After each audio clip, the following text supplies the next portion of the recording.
So a lot of people ask me, what are freewheeling hubs and why are they so important? Why do people want freewheeling or auto locking hubs?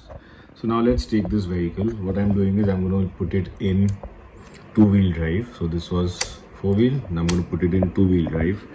So therefore you see my rear shaft will work, my front prop shaft will not work. So if I start the engine, my rear prop shaft is rotating, but there is no contact with the front prop shaft because it is not engaged in this case.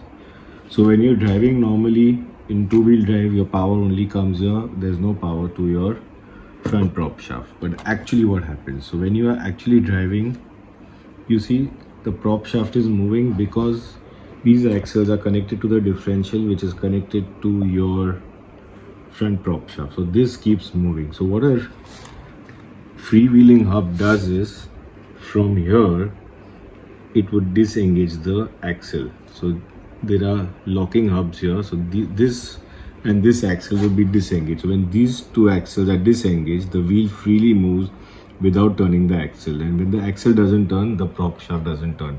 So this would move, but there would be no turning of these components. So what people say is when these things don't move, there is lesser friction and therefore there is lesser wear and tear on components, and also there's better fuel efficiency.